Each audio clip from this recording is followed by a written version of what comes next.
ciertas cosas y otras no. La magnetoterapia ha alcanzado al país, porque acá está lleno de equipos de magnetoterapia que se venden a nivel local. Cada vez se usan más, ¿sí? Pero no es algo que sea de ahora, ¿sí? Aparte tiene antecedentes históricos que... Perdón, André, no hay presentación, ¿eh? Pensé que estaban viendo la presentación, para que ahí la pongo.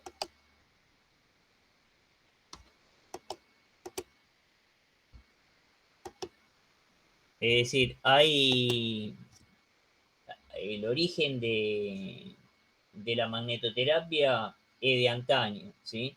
Ya las características de los imanes, ¿sí? Son muy anteriores a nuestra época, ¿sí? Es decir, son de antes de la época de Cristo. ¿Sí? Hay, por ejemplo, muchos textos prehoméricos, ¿sí? Que hablan ya de la magnetoterapia, ¿sí? Principalmente hablan de la existencia de una piedra a la cual le asignan el nombre de imán, y de allí, en función de los efectos que va a producir el imán, se va a derivar después la palabra latina magnetismo. También, es decir, el magnetismo deviene justamente, hay una teoría que dice que deviene la palabra del área de la región de Magnesia, que es un área, ¿sí? De Asia Menor, cerca de Lidia, ¿sí? De allí es donde se origina esta palabra, a partir de estos minerales que habían encontrado, que hoy los conocemos como la magnetita. Eh, Hay también otra versión, ¿sí?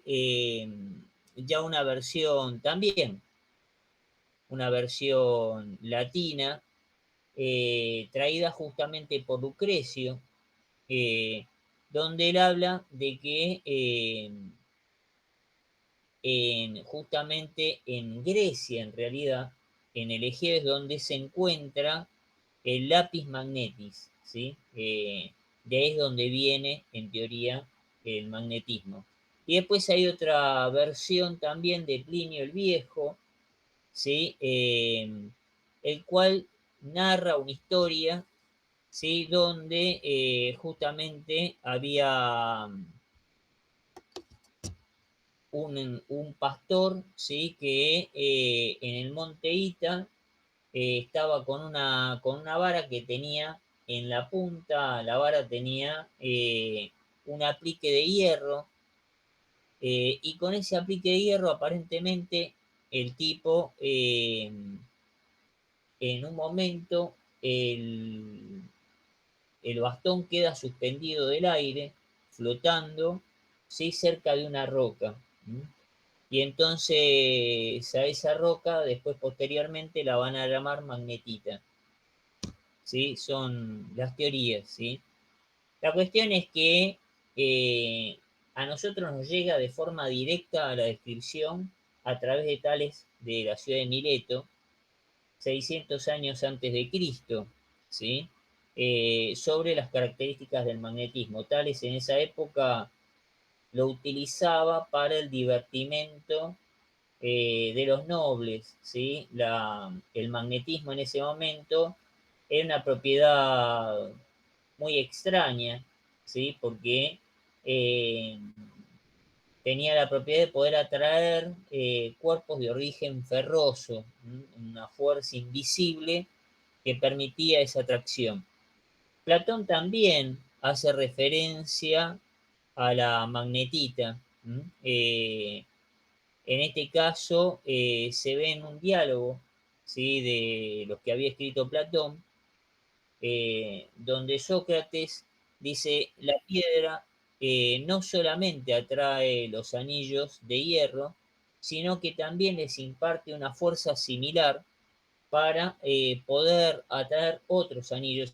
Entonces, de esa forma se puede formar una cadena, ¿sí? Y entonces ya los griegos tenían noción no solamente de las propiedades de la fuerza magnética, sino también de que esa fuerza se podía insuflar, ¿sí? Se podía inducir sobre otros elementos de origen ferroso, es decir, de hierro, y que esa propiedad, por lo tanto, podría ser adquirida y transmitida.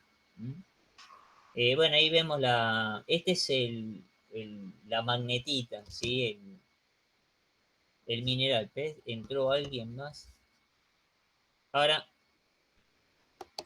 hay una larga data que es muy interesante en cuanto a la demostración práctica del magnetismo aplicado, ¿sí? En la medicina. Hipócrates es uno de los primeros médicos en aplicar justamente el magnetismo, ¿sí?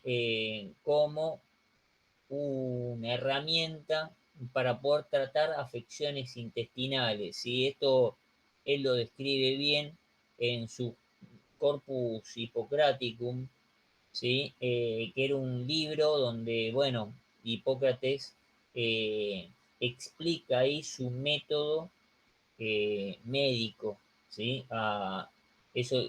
Antiguamente se formaban escuelas, la escuela hipocrática usaba justamente este texto escrito por Hipócrates para formar, ¿sí? A los nuevos médicos que seguían las enseñanzas de Hipócrates.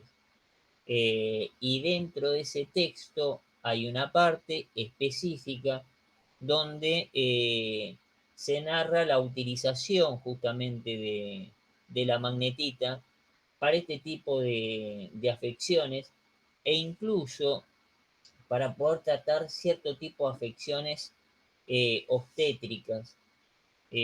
Claudio Galeno, ¿sí? El famoso médico romano, va a establecer también tratamientos en base a la utilización de la magnetita. Esto pasa ya en nuestro siglo. Ya hacia el año 550 aproximadamente, Amida, que es un médico mesopotámico, describe justamente las características del uso de la magnetita para el tratamiento de distintos tipos de espasmos y dolores. En el siglo XII también es cuando se inicia la magnetoterapia, porque hay todo un movimiento de médicos que empiezan a utilizarla ampliamente para el tratamiento de distintos tipos de afecciones, ¿sí? Inflamatorias principalmente, reumáticas. Eh, Incluso se elabora toda una serie de ungüentos, pomadas, ¿sí? Que se van a aplicar en las zonas afectadas para poder tratar eh, las distintas afecciones, e incluso recetan la utilización de amuletos de magnetita, que en la actualidad también existen.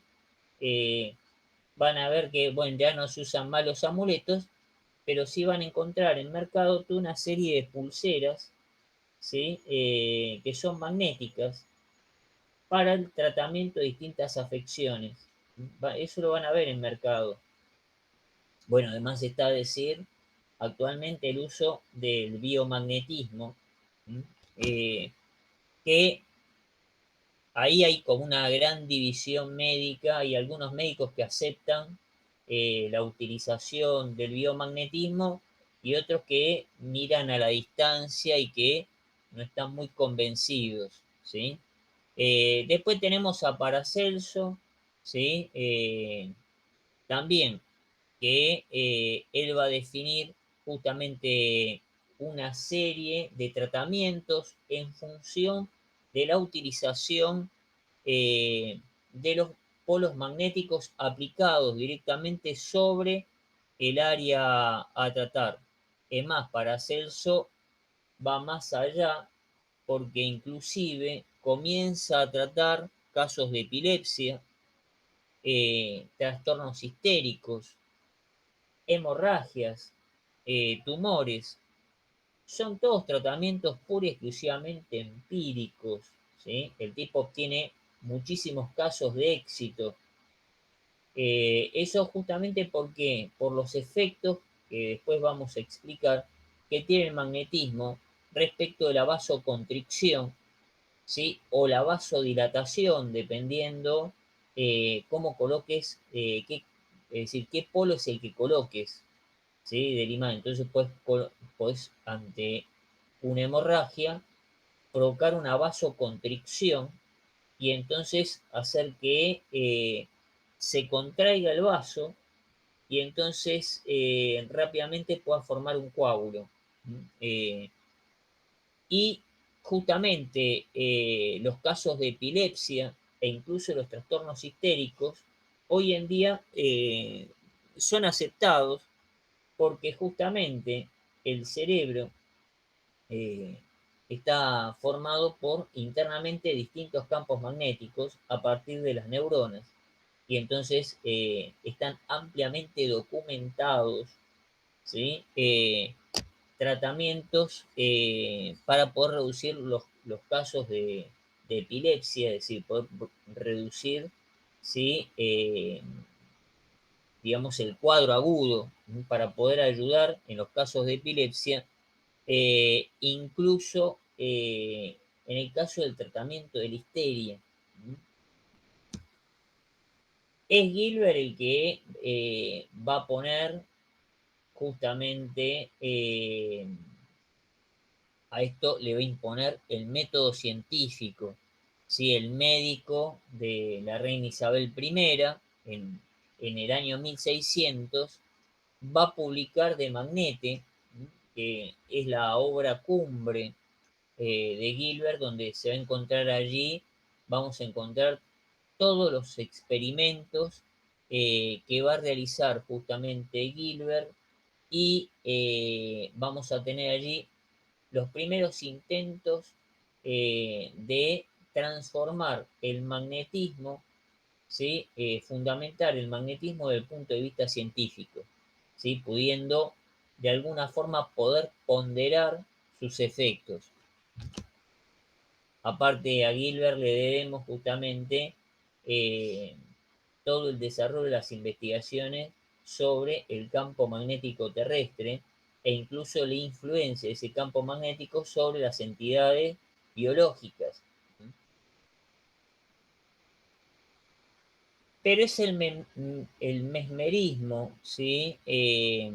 Llamado así a la corriente de Franz Mesmer, que fue un médico alemán, el que va finalmente a quebrar, ¿sí?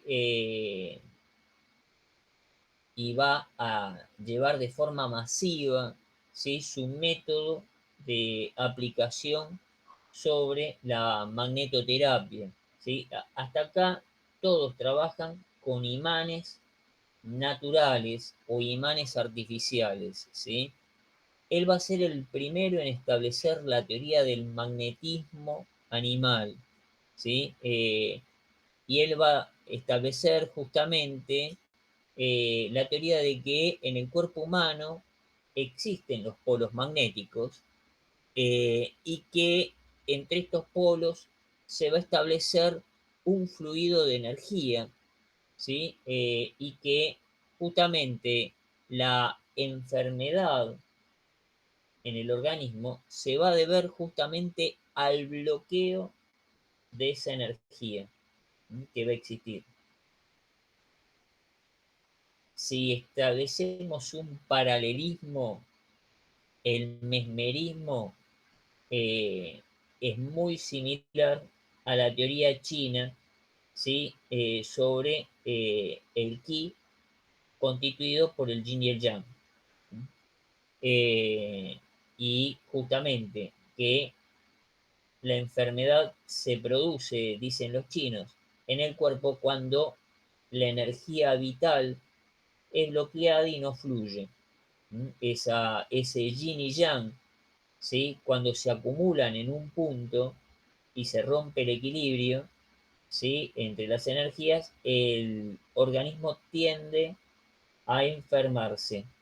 El mesmerismo, que desconocía totalmente la teoría china, eh, establece justamente esto a partir de la aplicación del magnetismo animal.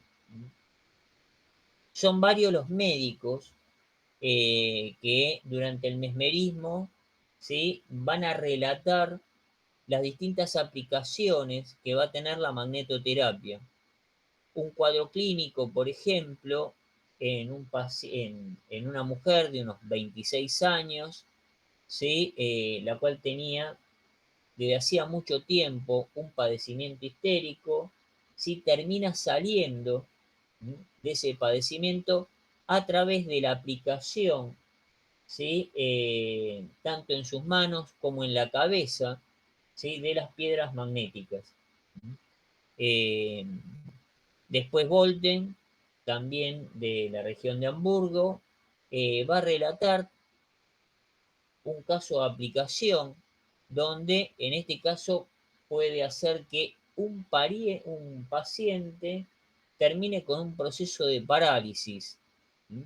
Eh, También van a ser narrados, ¿sí? En una revista científica distintos casos, ¿sí? Donde pacientes con extremidades paralizadas, ¿sí?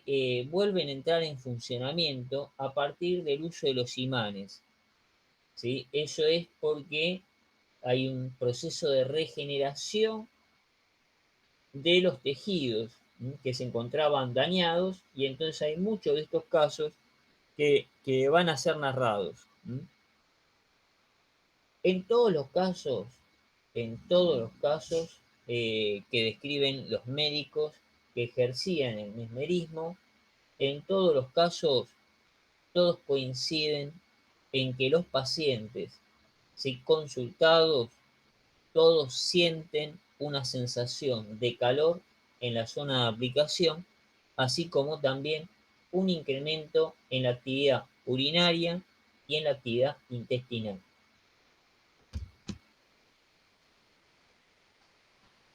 Esos son los antecedentes históricos, ¿sí? Que esos son innegables. Por eso la medicina moderna eh, tiene conocimiento de la magnetoterapia de antaño, y hay descritos, pero cientos de miles de casos de aplicación, ¿sí? Lo que pasa es que siempre era a modo experimental, es decir, no había ningún tipo de fundamentación.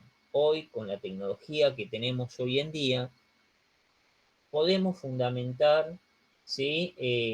De forma bien detallada cuáles son los efectos biológicos que producen los campos magnéticos.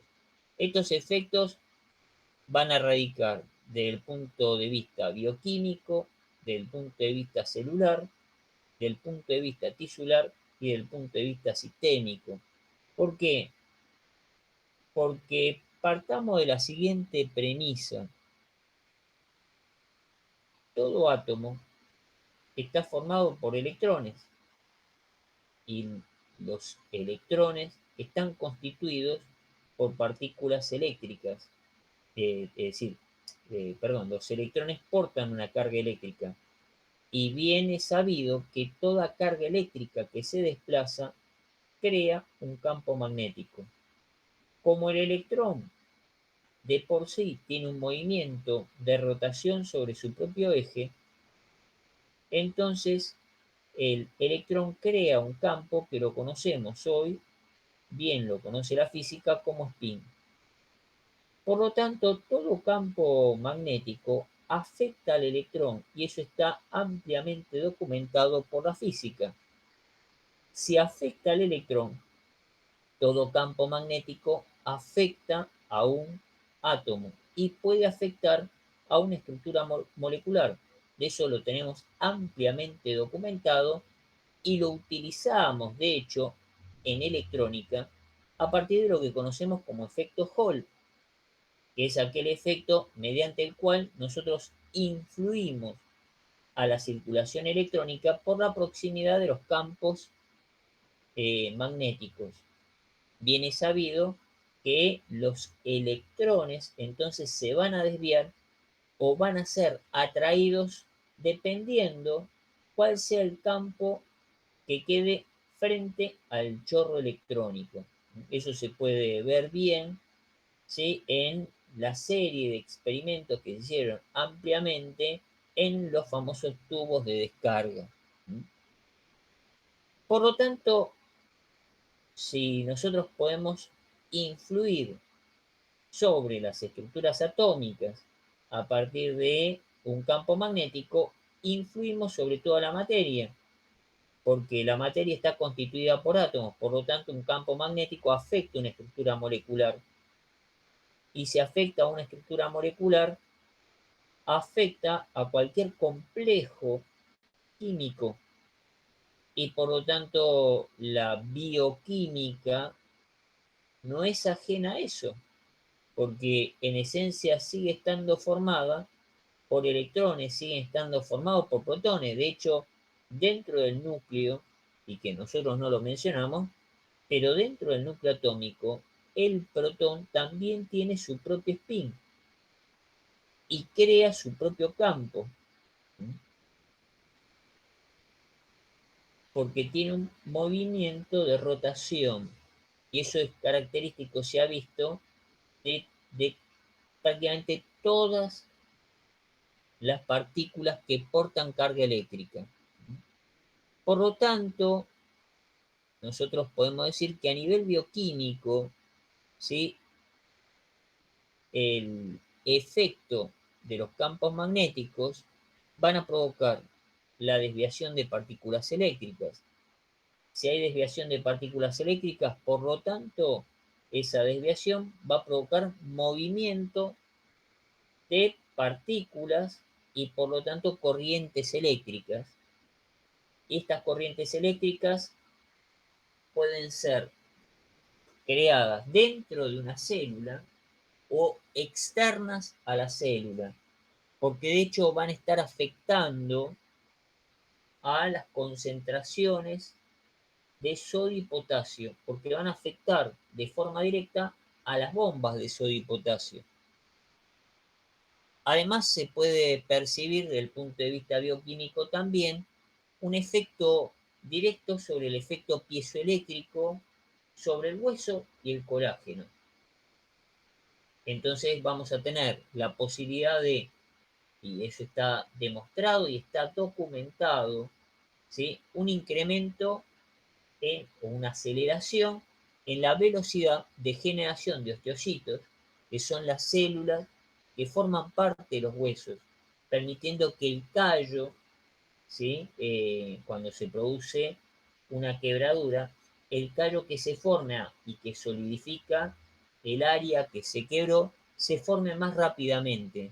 Igual que el colágeno, aceleramos la producción de colágeno que retrotrae el proceso de envejecimiento de los tejidos como la piel, y entonces mejora la apariencia de la piel.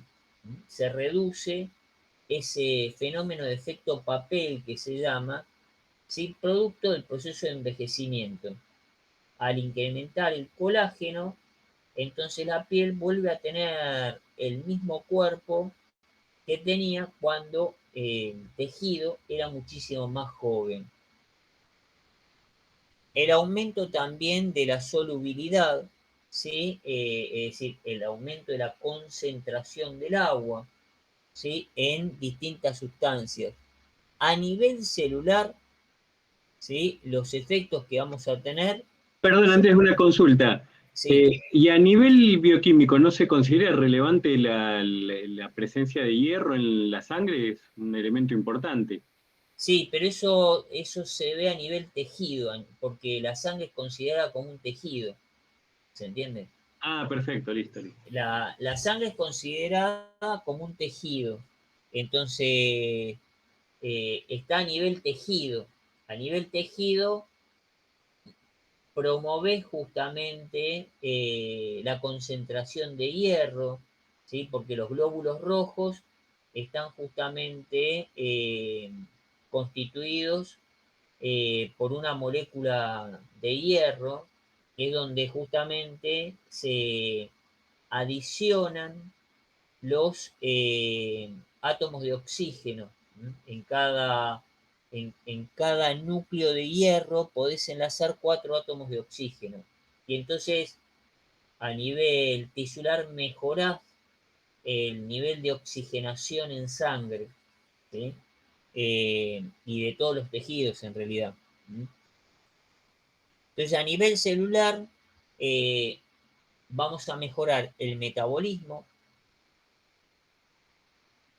se normaliza el potencial de membrana, cuando el potencial de membrana está alterado, como justamente el imán tiende a afectar, las propiedades magnéticas tienden a afectar la concentración de iones, vos podés provocar que si la membrana plasmática, ¿sí? Recuerden, la concentración está desequilibrada, yo puedo promover justamente a que esto se reconstituya. De hecho, hay una teoría, ¿sí? Que está muy difundida y que es ampliamente investigada, sobre que las células cancerígenas tienen un potencial de membrana muy bajo.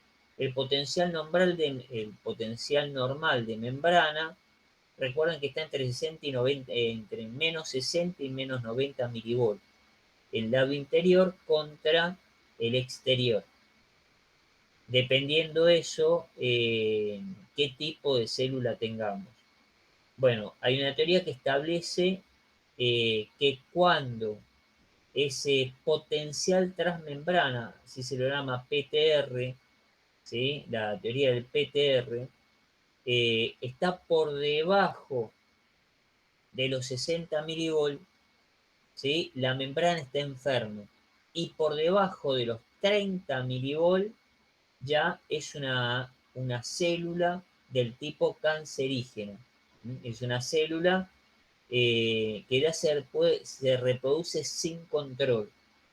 ¿Sí? Y bueno, ya cuando el potencial transmembrana está por debajo de 10, la posibilidad de la muerte celular es altísima.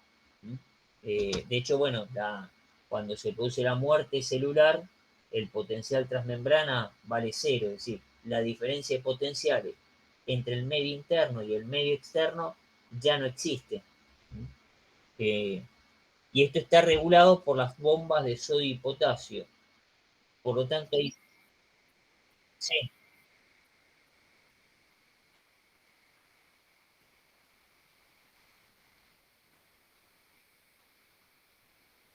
sí, sí, sí, eso está súper demostrado. Eso está demostrado. Así como que tampoco hay discusión que los campos magnéticos de alta frecuencia son altamente cancerígenos. Sí, todo campo electromagnético, ¿sí? Que se encuentra arriba del gigahertz es altamente cancerígeno por las corrientes que induce dentro de la célula. Por eso los celulares son altamente cancerígenos. El otro día, ayer fue, sí, ayer a la noche, fui a comprar para comer y estaba esperando en el almacén que me atendieran. Y atrás mío habían dos chicas hablando y veo que una del, saca del pecho, es decir, del corpiño, saca el celular, manda un mensaje y se lo vuelve a guardar. Y bueno, yo no me contuve y le digo, ¿no le molesta? No se moleste por lo que yo le voy a comentar. Y entonces le hice el comentario de lo que producía el celular. Bueno, sacó el celular y lo metió dentro del bolso. Pero es lo que tiene que pasar. Eh, el celular lo tenés que llevar o en la cintura, ¿sí? Donde tenés más protección desde el punto de vista óseo porque te protege, justamente hace de blindaje, entre comillas, la cadera, y entonces el tejido blando no está expuesto a la radiación electromagnética de 2.4 gigas, o lo mejor es alejado del cuerpo arriba de los 30 centímetros. Pero nada, es muy típico que va a ser que las mujeres se lo colocan en el pecho, ¿sí? Para resguardar el celular, con el alto peligro que tienen de que ahí está todo lleno de tejido blando porque están las mamas. Y entonces, y para colmo de males, las mamas generalmente tienen un contenido lipídico muy grande, y los tumores que se generan son bien profundos. Para cuando descubrís el tumor ya se ha esparcido, y lo más factible es que haya alcanzado algún ganglio. Con lo cual, al alcanzar el ganglio, se esparcen por el sistema linfático y hacen metástasis en cualquier otro lugar del cuerpo, porque viajan a través del sistema linfático, que tiene el mismo alcance del sistema circulatorio, pero los vasos, ¿sí?, que llevan el líquido linfático no son los mismos, ¿sí? Eh, y entonces, nada, está demostrado que los campos electromagnéticos, y eso está documentado por la Organización Mundial de la Salud con una alerta, ¿sí? Pero ¿alguien escuchó eso en los medios de difusión? Nadie. Los celulares se venden como agua y promueven nuevas bandas, ¿sí? Las bandas de 5 GHz y demás, que son más nocivas todavía. De Incluso hecho, más bien es lo contrario, viste que esto que se menciona siempre lo minimizan y dicen que en realidad hay otros estudios que demuestran que no, que la influencia es ínfima y que si no estaríamos todos con cáncer porque todo el mundo tiene celular. pero y si te fijas el índice de cáncer, vos tomás porque eso está bien documentado, ¿eh? Vos tomás el incremento de casos de cáncer desde el año 50 hasta los 70, y creció respecto a los años 20 y aproximadamente un 100%. Ahora, vos tomás de los 70 al año 2010, y el incremento en los casos de cáncer es de 1000 por 1. Es decir, es una guarangada, los cánceres. Está todo eso documentado, pero ¿dónde está la alerta? En su momento, cuando se hizo el estudio, la Organización Mundial de la Salud lo publicó y dijo que sí, que era así. Pero nada, eso se esparció como Ahí, una noticia. sobre ese tema siempre ha habido controversia. Yo, de hecho, trabajé casi 30 años en una compañía móvil y nunca me quedó del todo claro cómo es el tema, porque en realidad lo que a mí me parece que el tema este de las radiaciones no ionizantes, como es el caso de estas radiaciones, lo que la gente tristemente no tiene del todo claro es que son mucho más peligrosos los aparatos, los dispositivos, porque cuando vos pones el teléfono en la cabeza, tenés un dipolo irradiando a 20 milímetros del cerebro. Claro, Entonces, a veces, por ejemplo, se tiene cierto tipo de resquemor por las antenas o las torres, las plantas de transmisión, que en realidad incluso están muy limitadas en potencia, sobre todo en algunos municipios. Por ejemplo, en La Plata, en Citibel, no te permiten más de 100 ciertos metros de altura, no más de tantos watts, etcétera. Con lo cual vos te alejaste a 2 metros de la antena y el campo es menor que el que tenés con un dispositivo. pero es que el campo cae cuadráticamente con la distancia. Claro, exactamente. Y eso es lo que la gente no entiende. Entonces están muchas, ahora por lo menos, qué sé yo, como se mandan mensajes offline con WhatsApp, y se lo pone de otra manera al teléfono, lo tenés un poco más lejos. Pero en la época que se hablaba más, yo siempre decía, usen auriculares, usar audífonos mucho mejor, porque ya si querés hablar, si tenés la manía de hablar mucho, bueno, usa auriculares, que por lo menos te permite tener el dispositivo más alejado.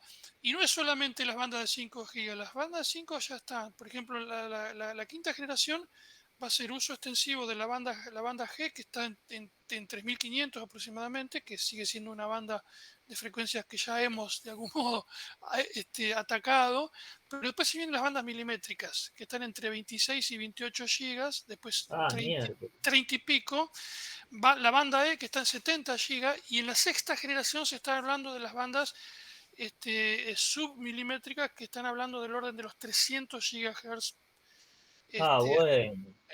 y ya hay experimentos, ya están haciendo experimentos que tienen dificultades terribles, porque ya los sustratos para poder hacer los dispositivos radiantes, ya no hay dieléctrico, digamos, o sea, el dieléctrico se transforma en Claro, conductor, porque ¿no? todo es conductor ahí, a ese nivel todo es Claro, conductor. entonces están trabajando con cerámicas y con vidrios especiales para poder hacer los sustratos. Bueno, Nokia está haciendo trabajos de experimentación en los laboratorios Bell en este momento, que son alucinantes. A mí me asusta muchísimo, realmente les digo, yo estoy aterrorizado con eso. La única atenuante que tienen esas bandas es que son muy directivas, son como un rayo láser prácticamente, están no muy lejos de las ondas ópticas. Entonces, al ser tan directivas, la ganancia o sea, está dirigida en una dirección, lo cual te obliga a tener dispositivos que no son teléfonos, van a ser básicamente modems, que se van a utilizar para proporcionar capacidad extra únicamente, pero la cobertura va a seguir dando por dispositivos como los que conocemos hoy, en bandas entre comillas bajas, y cuando decimos bajas estamos hablando de 3,5, 2,6 GB, y también en algunos casos las bandas por debajo de 1 GHz, que son las más apetecibles, que tienen baja atenuación y mucha penetración indoor, como las bandas de 800 y 700 Claro, sí, MHz. 800 Claro, megas. claro, que esas son las que penetran, pero esas más que nada se utilizan para la señalización y los canales de subida, que en los canales de subida es donde el terminal, como se alimenta de una batería y no tiene potencia, tiene más dificultad de poder lograr la conexión. Entonces, lo que es señalización, lo que es control, se utilizan las bandas bajas, pero lo que es datos, se van a usar bandas más altas. Hay mecanismos de agregación de portadoras, carrier aggregation se llama eso, y este, dual carrier y qué sé yo, que son muy complejos, pero sí, se acaba el espectro. Y es más, en la última comisión que hubo hace poquito de reunión de distribución de espectro, se otorgó, falta armonizar ese espectro en cada uno de los países, pero la otorgación que se hizo para la quinta y sexta generación es más o menos 18 veces mayor a todo el espectro que se ha ido acumulando a lo largo de los años, desde el inicio hasta el día de hoy. O sea, se multiplica por Qué bárbaro. muchísimo, y la gente no se cree que es que no sé, y con Wi-Fi pasa lo mismo. El modem Wi-Fi está irradiando en 2,4 y en 5 GHz. No, pero es que estamos justamente invadidos por los 2,4. Y hay que tener los modems de Wi-Fi no muy cerca, si se puede, por lo menos a más de 2 o 3 metros, siempre. Pero Bueno, bueno, ahí yo mando otro link. dale, perdón por la interrupción, No, no, no, no, está bien. pero es un tema delicadísimo, a mí me asusta.